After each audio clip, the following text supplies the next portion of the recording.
ગરમીમાં ઠંડુ ઠંડુ ખાવાનું મન થાય, મહેમાનો આવે તો આ બેસ્ટ રેસીપી. હેલો ફ્રેન્ડ્સ, હું છું શીતલ. તમારું સ્વાગત છે મારા કિચનમાં. આજે આપણે બનાવીશું ઘણી વખત અચાનક મહેમાન આવી જાય અને ગરમીમાં પણ પેટને ઠંડક મળે અને હેલ્ધી પણ બનાવવું હોય ને તો આ બેસ્ટ રેસીપી છે.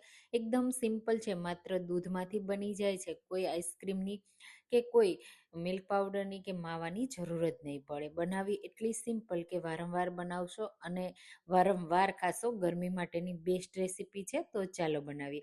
એના માટે આપણે લેશું આ રીતની કોઈ પણ મોટું વાસણ, એમાં 1 ટીસ્પૂન ઘી એડ કરીશું. અને હવે આપણે એડ કરીશું એમાં વર્મિસેલી. તો અહીંયા જે ઝીણી ઘઉંના લોટની સેવ આવે ને તે મેં લીધી છે. તમારી પાસે જો આ સેવ ન હોય ને ઝીણી આપણે બરેજ કરીએ તે, તો તમારે એની જગ્યાએ વર્મિસેલી લઈ લેવાની. બેનો સેમ જ રિઝલ્ટ મળશે.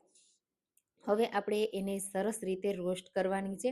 જો તમારી પાસે આ સેવ રોસ્ટ કરેલી હોય ને તો તમે થોડી વાર માટે બસ ગરમ કરી લો ઘી સાથે અને પછી તરત જ રેસીપી બનાવી શકો છો.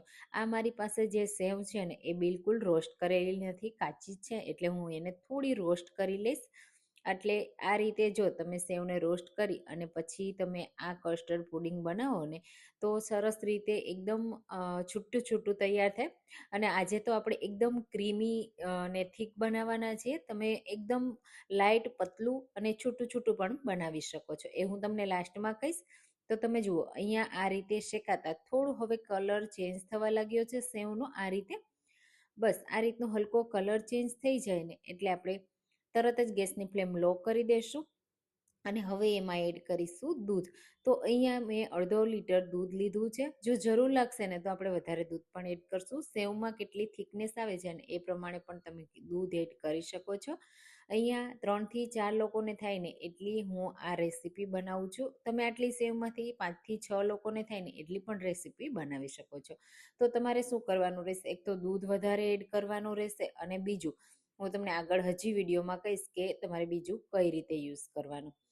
તો આ રીતે દૂધ સાથે સેવને મિક્સ કરી દેશું. આ સેવ એકદમ પતલી છે ને તો કૂક થતાં બિલકુલ વાર નહીં લાગે. અને આ રીતે થોડું તમે જુઓ, જેમ જેમ દૂધ મિક્સ થશે ને એટલે દૂધનો કલર ચેન્જ થઈ જશે. આ રીતનો કલર ચેન્જ થઈ જાય ને પછી આપણે એમાં એડ કરીશું ખાંડ. તો સ્વાદ પ્રમાણે એડ કરવાની. હું હંમેશા કોઈ પણ મીઠાઈ છે ને એ વધારે સ્વીટવાળી નથી બનાવતી, એકદમ લાઇટ સ્વીટવાળી બનાવું છું. એટલે આ રીતે અડધો કપ જેટલી ખાંડ એડ કરી છે. તમે 3/4 કપ અને 1 કપ સુધી પણ ખાંડ એડ કરી શકો છો. તો ગરમીમાં તમે ઠંડી ઠંડી મીઠાઈ કઈ કઈ બનાવો છો મને કમેન્ટમાં ચોક્કસથી કહેજો. અને હા, તમે મારી રેસીપી કઈ સિટીમાંથી જુઓ છો ને એ મને જરૂરથી કહેજો, મને ખૂબ ગમશે. હવે અહીંયા ખાંડ તરત જ મેલ્ટ થવા લાગશે કારણ કે દૂધ ગરમ હોય ને એટલા માટે. તો ખાંડ મેલ્ટ થઈ જાય અને સેવ કૂક થઈ જાય ને ત્યાં સુધી આપણે એને કૂક કરવાની છે. તો ગેસની લો ફ્લેમ ઉપર આપણે એને થવા દેવાનું. એટલે આ રીતે બધી સેવ ઉપર આવવા લાગશે જેમ જેમ કૂક થશે ને એટલે. તો આપણે એને છોડી દઈશું થોડી વાર માટે. અને હવે આપણે એક વાસણમાં 1 કપ દૂધ લેશું અને એમાં એડ કરીશું કસ્ટર્ડ પાવડર. તો તમે ઘણી બધી વાર કસ્ટર્ડ પાવડરમાંથી ફ્રૂટ સલાડ તૈયાર કર્યું હશે, પણ જો આવું સેવૈયા ફ્રૂટ કસ્ટર્ડ તૈયાર કરશો ને તો તમે ખૂબ જ પસંદ આવશે. તો આ રીતે મેં 3 ટેબલ સ્પૂન એડ કર્યું છે. હવે જો તમારે આ સેવૈયા ફ્રૂટ કસ્ટર્ડ એકદમ પતલું કરવું હોય ને તો તમારે 1 જ tablespoon custard powder add કરવાનો. હું એકદમ ક્રીમી થીક જેવું બનાવવાની છું ને એટલે મેં 3 tablespoon custard powder add કર્યો છે. સારી રીતે મિક્સ કરી દેશું. આ દૂધ છે ને એ ગરમ નથી લેવાનું, ઠંડુ જ લેવાનું છે. હવે અહીંયા તમે જુઓ સેવ બધી તરવા લાગીને ઉપર આવવા લાગીને એટલે બધી સરસ એવી કૂક થઈ ગઈ છે. જો તમે વર્મિસેલી એડ કરતા હોય ને તો થોડી વાર તમારે વધારે કૂક કરવાની રહેશે. એને કૂક થતાં વાર લાગે છે. આ સેવ પતલી હોય એટલા માટે ઝડપથી કૂક થઈ જાય છે. આ રીતે ચેક કરી લેવાનું, પ્રેસ કરી અને જોઈ લેવાનું કે એકદમ સોફ્ટ થઈ ગઈ છે. બસ હવે ગેસની ફ્લેમ લો જ રાખવાની છે અને તરત જ આપણે જે કસ્ટર્ડવાળું મિક્સર તૈયાર કર્યું ને એને આ રીતે મિક્સ કરી એડ કરવાનું. તરત જ ઘાટું થઈ જશે, થીક થઈ જશે કારણ કે આપણે કસ્ટર્ડ પાવડર વધારે એડ કર્યો છે.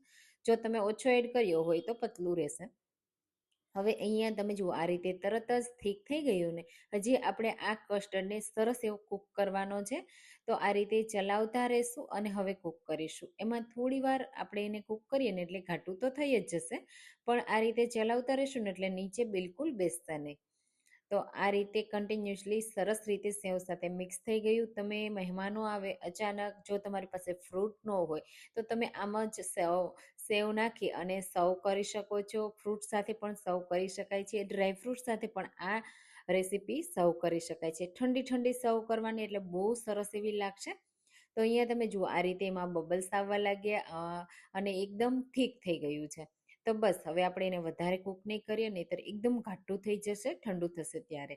હવે એક મોટા વાસણમાં કાઢી લેશું. આ મિશ્રણ છે ને એને આપણે હલકું ઠંડુ જ પહેલાં કરી લેવાનું. પછી તમને ટાઈમ હોય ને તો 30 મિનિટ અને એથી વધારે ટાઈમ હોય તો 1 થી 2 કલાક ફ્રીઝમાં રાખી દેવાનું અને એકદમ ચીલ કરી લેવાનું. પછી એને સર્વ કરવાનું. તો તમે જુઓ આ રીતે આપણે થોડું ચલાવશું ને એટલે સરસ એવું ઠંડુ થઈ જશે. હવે આપણે એને થોડુંક ઠંડુ કર્યા પછી ફ્રીઝમાં રાખી દેશું અને પછી ફ્રીઝમાં રાખ્યા પછી પણ તમે જુઓ કેટલું સરસ સેટ થઈ ગયું છે. હું તમને બતાવી દઉં કેટલું થીક થઈ ગયું છે.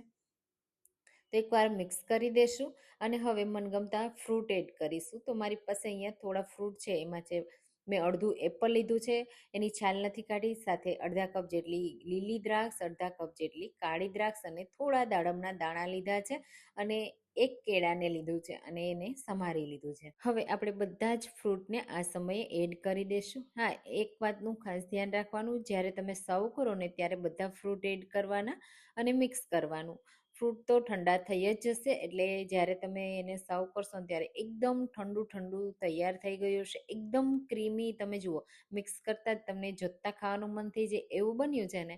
તો આવું થીક જો તમને પસંદ હોય તો થીક, પતલું રાખવાનું પસંદ હોય તો એ રીતે પણ બનાવી શકાય છે. તો તમને આ એકદમ ટેસ્ટી ક્રીમી સેવૈયા ફ્રૂટ સલાડની રેસીપી કેવી લાગી મને કમેન્ટમાં ચોક્કસથી કહેજો. હવે આપણે એને સર્વિંગ બાઉલમાં લઈ લેશું. તમે એને એક વાટકી ખાઈ લીધી ને તો ગેરંટીથી તમે વારંવાર બનાવશો. ગરમીમાં ઠંડુ ઠંડુ ખાવાની બહુ મજા આવે છે. જો બહારના તમે આઈસ્ક્રીમ ખાતા હોય ને તો એકવાર આ જરૂરથી બનાવજો. આઈસ્ક્રીમ ખાવાનું પણ ભૂલાઈ જશે, એટલું ટેસ્ટી બને છે. તો તમને આજની આ રેસીપી પસંદ આવી હોય ને તો લાઈક કરજો, શેર કરજો અને મારી ચેનલને પણ સબસ્ક્રાઈબ કરજો, જેથી નવી નવી રેસીપીઓ તમને દરરોજ મળતી રહે.